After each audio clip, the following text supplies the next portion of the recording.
So, as Nicole said, a couple of years ago, Target became really interested in developing their store directors. Each store director looks after a Target store.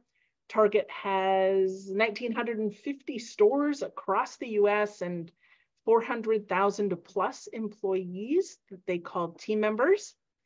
And Target really identified that store directors were central to their business success and leading their frontline teams. And they noticed that these leaders continually go above and beyond by investing their time and attention into their teams, running multi-million-dollar stores, and investing in their communities. And so this was a very exciting partnership with Target and Nicole and team. And she has a really compelling story about development with scale and impact. So with that kind of setup, Nicole, I loved what you said about your interest in, shifting from buying the talent to building and developing the talent.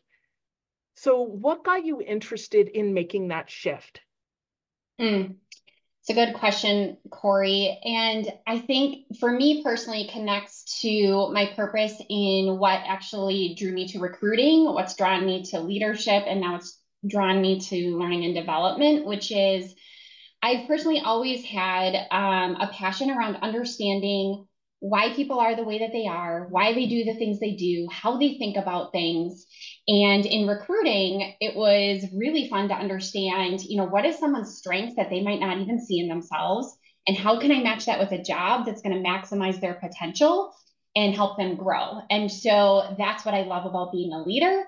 And that's also what I get to do in learning and development is really unlocking people's potential through the inner perspectives that they already hold and exposing them to new ones that help them think about things differently, therefore act differently. Hmm, I love that, Nicole. What have you discovered about what it really takes for people to act differently, not just be inspired by sitting in a classroom, but actually go out and do the hard work of behaving in new ways, or at least experimenting with that? It's a good question, Corey. I think it starts with not making it feel bigger than it is. Because I think if people feel like they have to do some big, grandiose plan that's going to require a ton of effort, it can be daunting and really demotivating to get started. And I think what we found in the store director development program, but I'd say this is true of any learning experience, when you can talk about one small pivot, one small action, it might be a different word choice in a conversation you have with a team member that totally transforms the tone of that conversation. That might be the change. And you see what you learn from that, and then you replicate it, or maybe you try something different. And so I think it's the making it feel attainable that motivates people to actually do it. Mm, I love that. I think that's a great learning, and certainly with myself, that's true. I love that. Dan, what are you curious about? I love your comment there, Nicole, around making it feel attainable, makes it feel like it's worth it. And so, kind of to build on that, like from an organizational perspective and perhaps individually, what makes the investment worth it? What makes it worth the time, the energy, the effort? What any comments there? Yeah, I think to answer that question from an organizational standpoint, taking a step back to actually ask, why is investing in the team, period, worth it? And I am incredibly fortunate to work for an organization like Target that has said from the very inception of our company that our team is our greatest asset. And so when you can start from a place of belief there, then you just have to choose, like, how do I want to invest in the team? And so when I think about leadership development in particular, I'm sure I don't need to tell anybody on this call, you're all probably big believers in development. I imagine that's why you're here, but you're probably talking to people who aren't sure or don't maybe see the same value in the same light that we might. And I would point to the evolving role that the leader is playing in an organization today versus 30 years ago. There have been studies that I won't repeat all the metrics around, but the impact that a leader has on a team member's well-being, a team member's belief of what they can contribute, their engagement, and leaders are like the heartbeat of an organization. They reflect the culture of their team, which reflects the culture of the organization. And so to be able to get things done and have business impact, you need your teams to be engaged and highly effective in order to even get to that end result. So I think if you start there, business results follow. And we certainly saw examples of that in the store director program that we worked on. I love that. I love your quote. I was writing down here, your team is your greatest asset. And I think it's so true, right? That where we invest in individuals and invest in team, the fruit of that kind of follows and multiplies outward. I'm curious, just again, kind of tapping into the organizational lens. Sometimes in development, organizations broadly can focus on kind of return on investment, but it sounds like at Target you've shifted that focus to what's the impact that or the you know the individual engagement. And so any kind of framings or conversational pieces that have really helped you move that conversation around inside the organization from return on investment to impact that this is having. Mm-hmm. Yeah, when we first started engaging and talking about how we wanted to design this program, I was pretty intentional in saying that we're not going to start from a place of gap. Like, this is what our leaders aren't doing. And so now we're going to focus on these skills to get them to do the things we want them to do. We actually started from a place of we want to invest in this leadership population. Now, Target, again, has been very vocal and has a track record of investing in our frontline employees. And so we hold a belief that that's important. And so that certainly helps. And so when I talked about we're going to start from a place of investment, we talked about ways that we could help, reimagine learning, help store directors feel a sense of belonging through connection with their peers. And if you start there, then inherently the impact of driving leadership performance follows that. And so it was a subtle shift, but I think a really important one, because then you start to make decisions through the lens of what is going to be best for the store director versus what is going to be best for us in learning and development, or what is, you of course need to be responsible, right, with your resources and your time and your energy. But when you have that frame is really felt by the end user and the impact follows. We saw things like, extending far beyond, here's the skills I'm learning in this program, but around SD engagement. They reported feeling less stressed. They are having better conversations with their leader. They're having better conversations with their team. And all of that has a ripple effect, not just on the teams. You mentioned, Dan, around, the team is the greatest asset. When you walk into a Target store, the store can look amazing. And if you have an amazing experience with a team member, that's going to exponentially increase your love for that brand. On the inverse, if you have a negative one, that is also going to leave a pretty big impression, no matter how good things look. And so ensuring the health of our team is the best way we can connect with our guests and the communities that our targets are in. It's so good. I love just your comment right at the start there of not starting from a place of gap. And I think to your earlier comment of development is really around building potential in people, recognizing when you're not starting at a place of gap, you're starting with a foundation of great people, great teams, and we're building even more. I love that. So, Corey, what's the kind of tagging you in, but what's this raised for you? Any Yeah, questions? yeah, absolutely. Thanks, Dan. Nicole, I loved you saying and have heard you say numerous times, just keeping the store director at the forefront of everything that you and the team is thinking through. So I'm curious about, can you just ground us a little bit? What was built? Like, what was the experience like for these store directors? Can you talk a little bit about their experience? Yeah. And so and I'm sure we'll talk about this a little bit throughout this conversation. One important thing to mention is that as we were building this experience, we co-designed with store directors themselves. So if you want to put the store director at the center, you need to know what matters to them. You need to know how they talk. You need to know what their challenges are, because that is the only way to really make that content relevant. And so we co-designed with them, and we got some really incredible insights about what was going to matter the most to them in this experience. And so it's a 5-month experience. We have a blend of in-person moments, live virtual connections, self-paced moments, and then an entire structure around what I call the ecosystem of support, the connections that we're scheduling that they have with their leader, the connections that they have with peers. And so the arc of the experience really starts with them understanding who they are as a leader, then broadening that to perspective to, okay, now that I understand this about myself, how does that show up within my team? And then they broaden their perspective even greater to think about, now, how does this apply within our organization? And then we round out the experience with, now that I have all of this new insight and awareness and have taken some actions on these things, how do I sustain the momentum, and how do I find balance as a very busy leader to continue to maintain the momentum that I've established throughout the program? That's excellent. Nicole, what was surprising to you about maybe what you had in your mind about what the design would look like versus where it ended up after co-designing with SDs?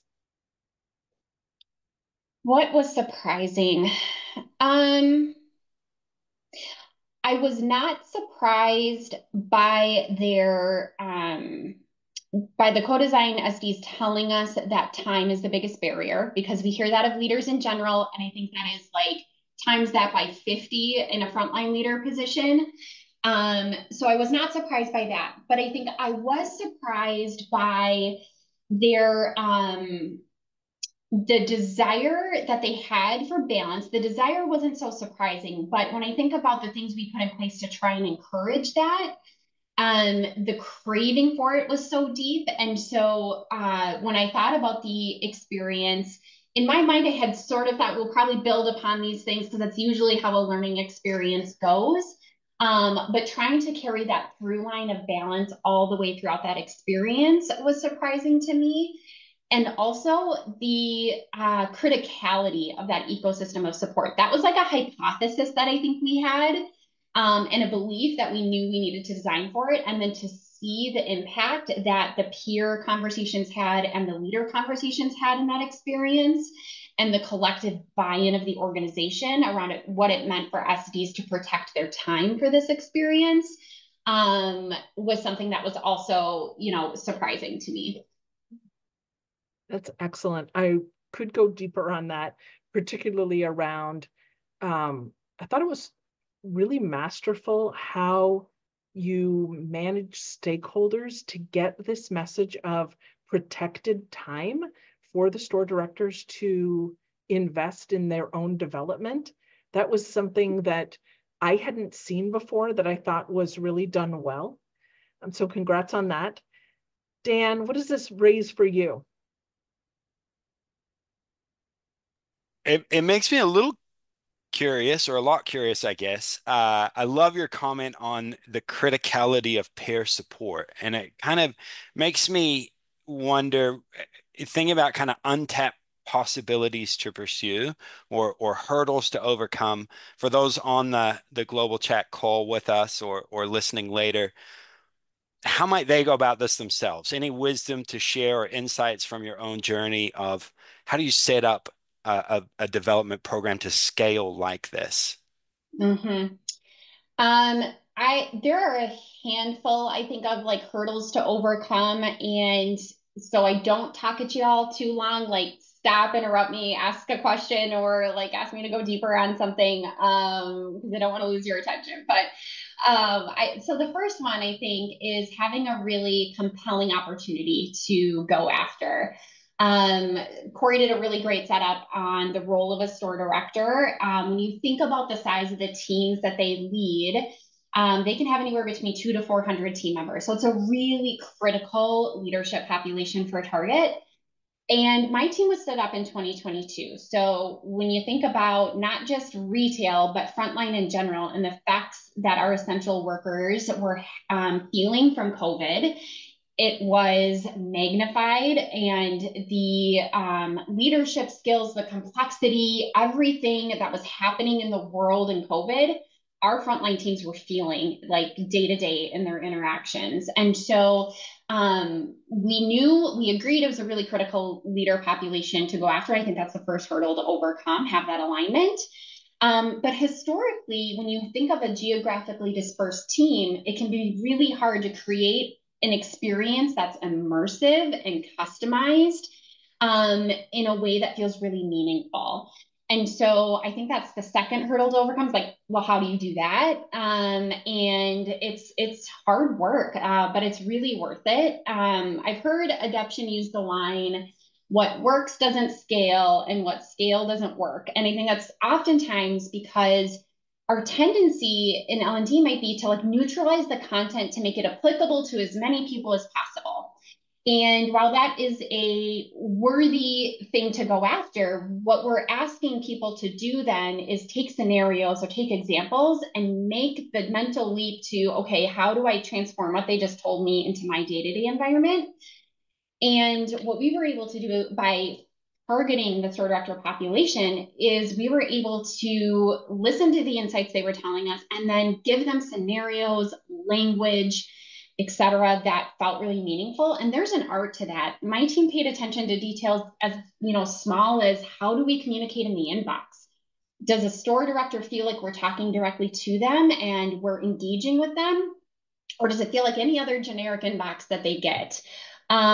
We used specific examples, and the voice that we used was in the language that store directors can relate to. And, when we were thinking about our on-site experience, I chuckled because there was this moment where my team was like sitting in chairs to make sure that the view of the stage was the same for everybody. So everyone had equitable access to experience the day. It's sort of like, I don't know, like the Disneyland effect. Like you feel like something feels like clean and quality, but you don't know all the details and decisions that went in to make it. Was kind of how we approached this work. And then, lastly, I would say the access to the learner is really pivotal. We became students of the SDs, like obsessed with understanding them and understanding the context that they were in. And it also creates, when you do that, when you can co-design and you can say this experience was created by store directors for store directors, that's a built-in adoption tactic. So if I'm a skeptical SD, but I hear my peers had a hand in what this headquarters team was doing, they're naturally intrigued. And if you can do all of that, then your last hurdle really is resources. And in our case, that was time for the store directors. Corey mentioned protected time. That was a language that we gave to store director leaders, to their leaders' leaders, that they could use with their team to say, I'm actually going to come out of the store. I'm going to protect this time. We told them how many hours they needed to protect, giving them a lot of visibility and choice, because we know what a precious resource that is for them. And then on the L&D side, it was being super focused.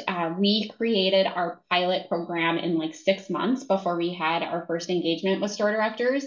And in order to do that, I needed to protect my team from any and all other distractions. And so we became like really laser focused, which I think went a really long way in the long run. I love that. I love your comment around noticing the need for protected time and empowering people to create clarity and a little bit of flexibility in their own schedules to do that, but recognizing the need.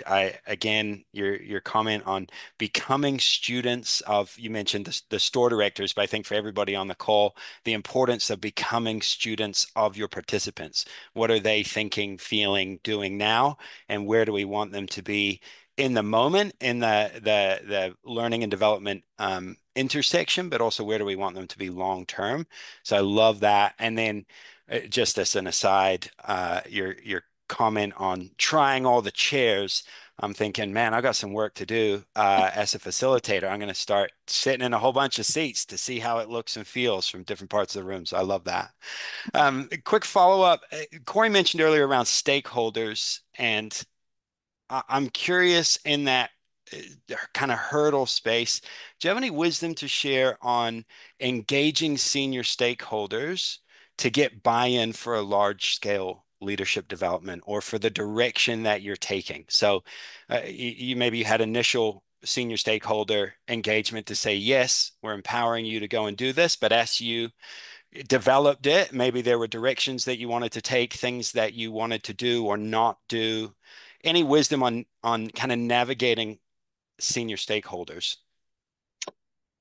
Yes. Well, it starts with the mindset. And I think that mindset is like, what would I care the most about if I'm sitting in their shoes? And so, like, one of the first things that even I personally needed to do, this was a new group of stakeholders I had engaged with. I had to gain credibility really fast. And the way that I did that was bringing forward the work my team had done already on understanding the population that they've already agreed they care about and want to invest in, and articulating what we know about them and how we are going to ruthlessly put their needs ahead of most other things. Not, of course, everything. We can't do everything. But I think that that went a long way in gaining credibility and trust of like, you're in the right mindset.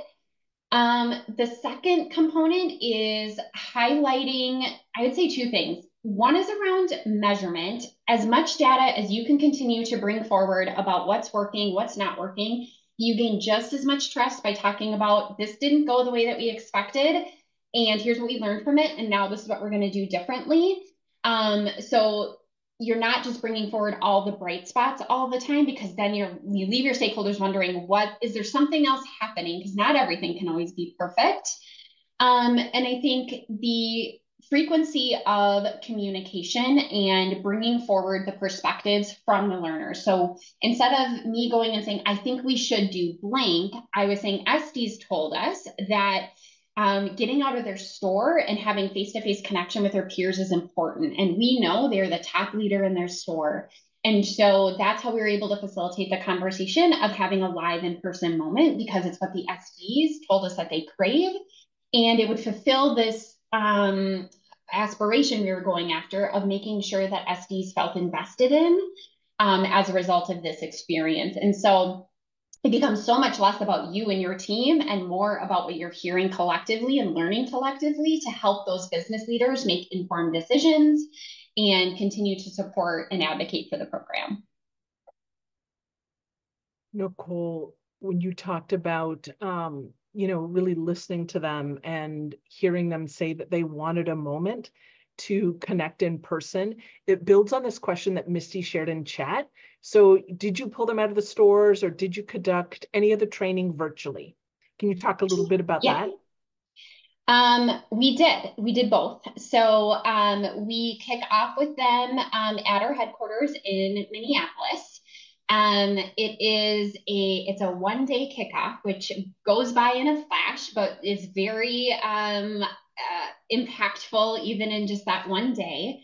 And we also do a virtual experience. Now we do have another live experience, but we're able to connect to another meeting in which store directors are coming together in person to, be thoughtful around their time out of the store, et cetera.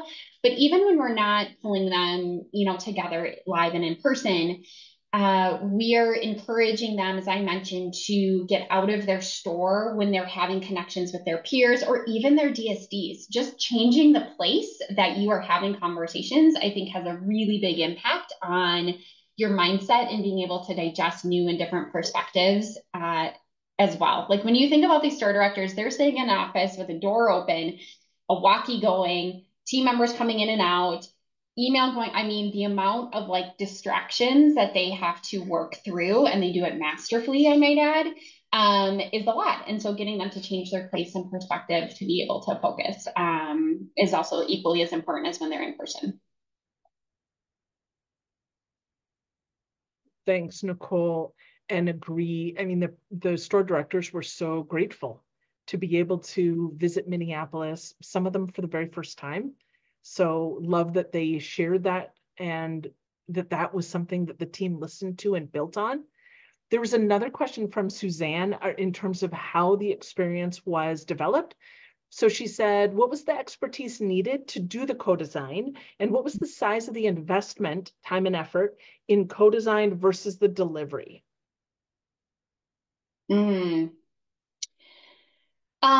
Okay, so I think the first part of that question is around expertise. And I am really blessed to have an incredibly talented team who is really passionate about human-centered design.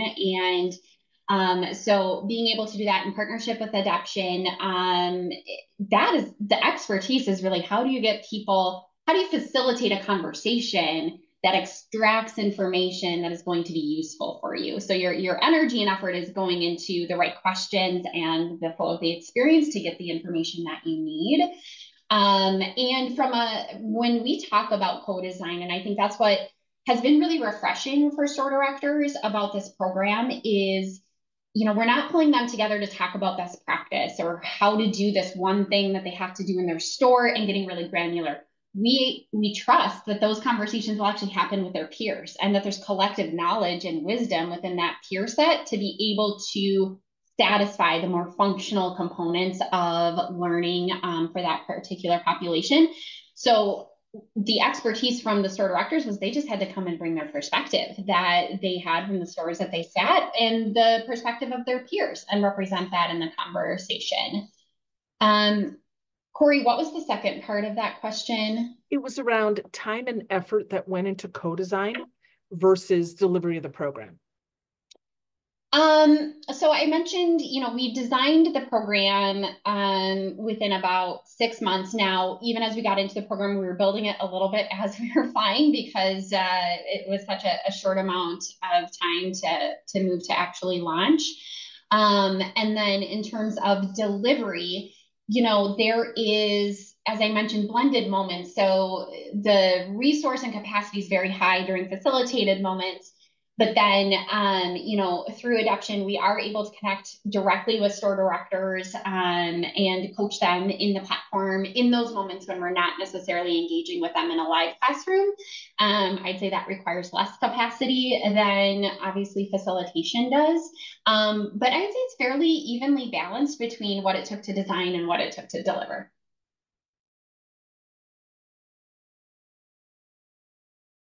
All right, there we go. I have a question, Nicole, just a little bit curious around what did you learn? You mentioned that you had made this transition from your background in talent acquisition and that space, recognizing there's a passion for seeing people's potential be amplified. But now this kind of very heavy, large scale leadership development, people development focus. And so what were some of the learnings for you, your own kind of firsthand experience? Yes, so many, too many to probably share in this venue, but I'll highlight a few. I think one is seeing every decision as an opportunity to learn. When my team was set up, like we had never done this before in this way. There was no playbook, no precedence. I mean, we were using the data and intuition and experience we had to make decisions, but oftentimes we'd be like, is it this or that? And we would say, well, let's just go with this one. And if it doesn't work, we will learn from it. And that mindset throughout the experience as we were designing and planning for store directors was really critical. In fact, I told my team that we need to invite failure into this process because as we're piloting, if we don't learn something now with a smaller audience, it's going to be magnified when we get to scale. And that I'm making it sound easy, but it can be really tempting when you have a very highly visible program with a highly critical audience to want to control as much as you can and make sure everything goes right. But if that happens, then we probably weren't pushing the bounds of what we were trying to do enough. And so I would say like invite failure into the process so that you can learn and continue to iterate. Um, I think the second thing that I learned, so when I came over to L&D, my first leadership job, it was leading our internal design team, which is like the most expert team in L&D, has the most experience, and I had none of it. They were excellent teachers, which was great. And so I learned a lot about how to design for the 10% of the 70-20-10 model. And what I've learned through this program is how critical it is to design for the 70 and the 20, because the learner experiences 100% of it. And so in moments where we could have said, okay, DSD is the SD's leader, that's the acronym for that. We could have said to them, okay, we want you to check in with your SD once or twice. Here's some questions you might want to ask them, and then like trust that they're going to go do that. And we do trust that they will do that. But we wanted to create ease in that experience. And so, you know, we did a workshop with the store directors, leaders, with the DSDs to help explain the program to them, to help them understand some of the core concepts we were going after. We worked with their administrative assistants to actually proactively plan their check-ins on their calendar. We gave them guides. And so we put thought into what does that experience look like. We also did that with our cohorts and peer groups. So when we were creating our cohorts, we worked with our analytics team around how can we, one, create cohorts that have a mix of gender, ethnicity, tenure. We're trying to facilitate conversations between peers that are going to be meaningful. And we went so far as to say, okay, the smaller peer groups of 5, how do we ensure that all of those people are in a similar time zone because they're geographically dispersed? Let's try to remove as many constraints as we can to having connections with the ecosystem of support as possible. The last thing I think I learned is I've always known data and measurement is important. So that wasn't a new learning for me, but I realized how fun it can be to get really creative in the data that you pull and the story you tell from that data. And it should change depending on who you're talking to, right? So our learning leaders love to hear about like the learning effectiveness and are they planning to, you know, apply what they learned. Our business stakeholders, I can tell them that stuff and they're like, that's great. That's what I expected you to do. And if I can tell them, well, we measured their excitement to grow their career at Target before and after the program, and it improved by 13%. Now 100% of those SDs are excited to grow their career at Target. That's a very different story to a stakeholder and to the business that is speaking their language. And so playing around with that and getting creative with it was a really great learning, I think, for me. It's so good. I love you didn't say this, but this is what I'm kind of hearing is you made it easy in your ecosystem of the things that you considered and put together and built. You made it easy for people to be successful because you recognized here's the protected time that those stakeholder or you know their one-up leaders are going to need. Here's the protected time that participants are going to need. Here's the resources that you are going to probably want to access, and here's where to find them. Here's the email comms, and how's that going to land? And so, but the work that you did in terms of scaling was that space of saying, if we do the hard work now, it will actually be easy for participants to really step into that learning environment and really take part of the journey. So I love hearing that. Corey, did any final questions from you before you open up to a couple questions from the wider call? Yeah, absolutely. I'm going to build on a question from Helen in the chat. And so that is, Nicole, year 1, you invited 200 store directors to take part in the pilot. Year 2 was almost 800 more store directors. So you've reached about 1,000. Curious about going into year 3.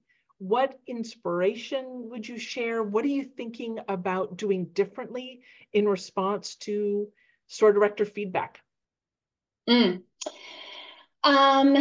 Yes. As far as next year goes, we will be getting through the rest of the incumbent population. So we'll have a very similar size, you know, close to 800 next year. And we did pilot with 200 SDs, and I also sort of consider this year scale a little bit of a pilot. We've never done an immersive experience with this many people at one time.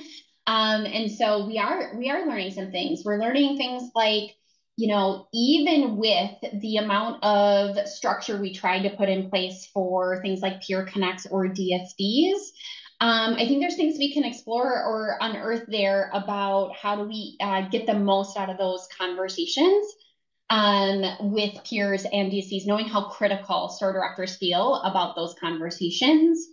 We're learning about their appetite for self-paced content and how much they're excited or not excited to read and go through things. We're seeing like a lot of connection if I have to talk about it in a live moment and have that accountability measure that makes it a little bit more enticing. And so we're in the midst of trying to figure out what we do with that information and data. It's really, we're trying to be very thoughtful around what changes we do and don't make because it has been a really successful program. And so we want to keep what is working and accentuate that and acknowledge when something isn't going as we expected it to go, and then ask store directors what would make this better. And we've continued to co-design with SDs all along the way to make sure that we're getting their perspective on any proposed ideas or changes that we might have. I think that was one of the things that I thought you and your team did so incredibly well was engage those co-design SDs continually throughout the design, the delivery, the tweaks that were made to the program. That was super impressive, and huge thanks to those store directors who helped in that way. We're going to shift now to the questions that the audience has, and I'm going to start with this one. Tim had asked earlier in the session about how much interaction had the SDs had with each other prior to store director development program, and then what was the impact or the difference of bringing them together in Minneapolis and then going through this learning experience together? That's a great question. So our store directors, as I mentioned, they're the top leader in their store, and they are made up of a group of, call it 10 to 12-ish stores that make up a district, and that district makes up a group, and we have some organizational structures in place for that. And they do, I would say, connect pretty frequently asynchronously with their peers. The amount of times, though, that they're all like coming together in person, it happens. It's not, all the time. But they do connect in that way, but they're somewhat not limited to, but like in terms of their in-person moment, it's based on proximity too, right? They're geographically dispersed. And so the amount of times that they come together all together is usually just for our big meeting that we have in the spring to kick off strategy planning. And so that was actually one of the things that we were going after. Like any top leader in any organization, it can at times feel like you're doing things alone, like you're making a lot of decisions on the fly for your teams below you. And so the impact, we heard things like, it's so good to know I'm not alone. This challenge that I've been experiencing, my peer across the country is actually going through the exact same thing. And it creates this, like, when I talked about making a big program feel small, it makes a really big company feel small. When you know that you have these inroads of people to be able to connect with and share expertise back and forth.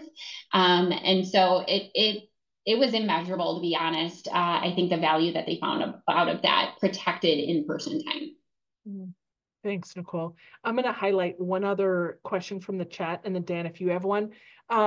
Kirsty asked, the issue of busyness is so common across leadership challenges. Was there anything unexpected that really helped with this for the store directors?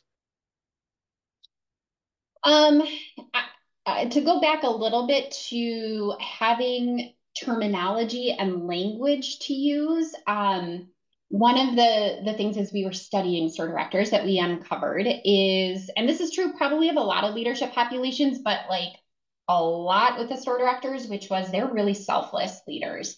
it is much easier for them to, if we tell them to go do something with their team, they're on it. Do something for somebody else, a guest, do volunteering in the community. They're like, yep, we'll make time for that all day long.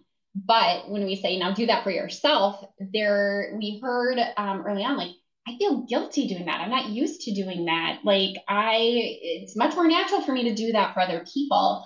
And so, to talk about this idea of protected time gave them no one was telling them ever that they couldn't, but it was a mental model of permission that they were either giving or not giving themselves. And so by hearing their leader saying, I expect you to protect your time to do this, I'm invested in you doing this.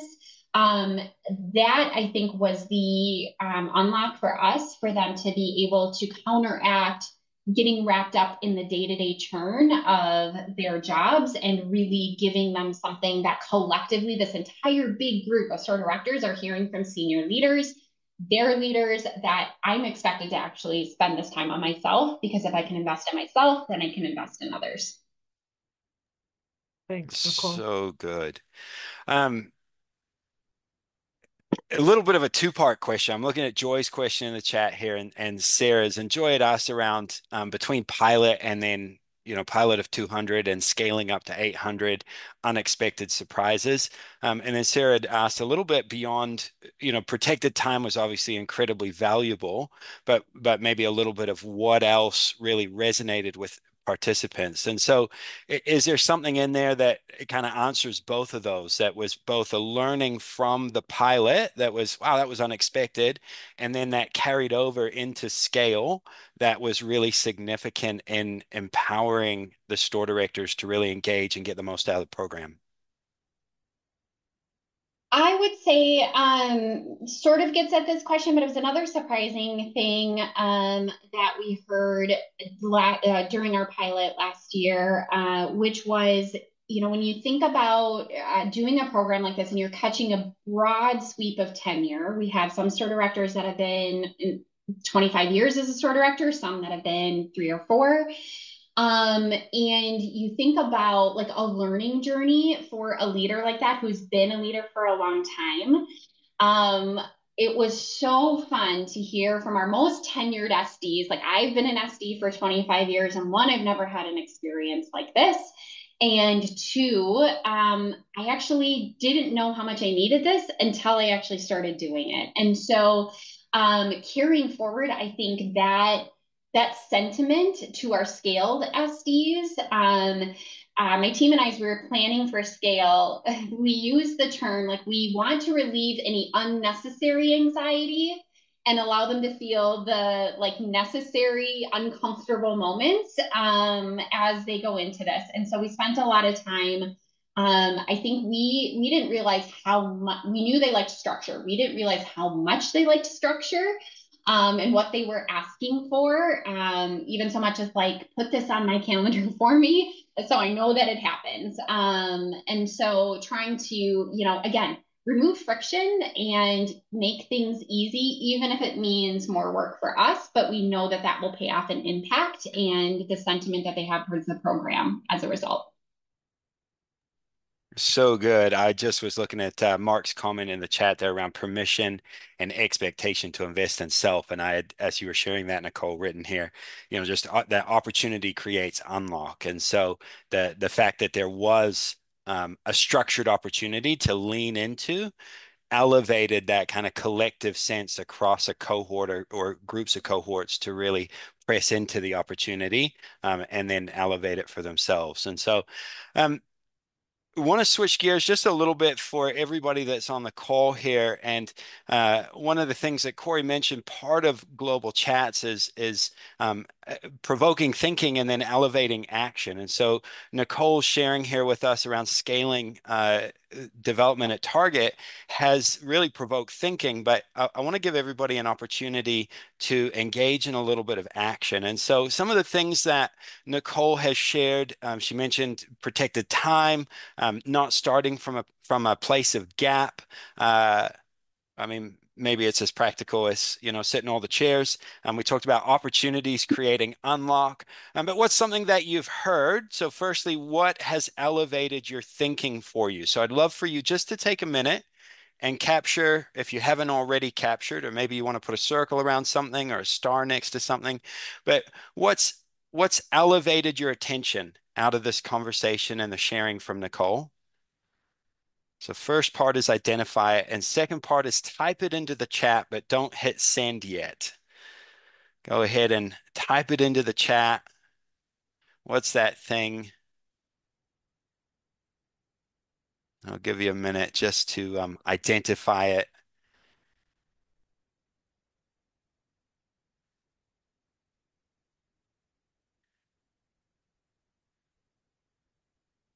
And get it ready there. And then on the count of three, 1, 2, 3, hit send, go, flood the chat. What are some of the things that are really standing out? I love that, Sarah. Yeah, design with the audience, not making it bigger than it is to inspire action. Yeah, your team is your greatest asset.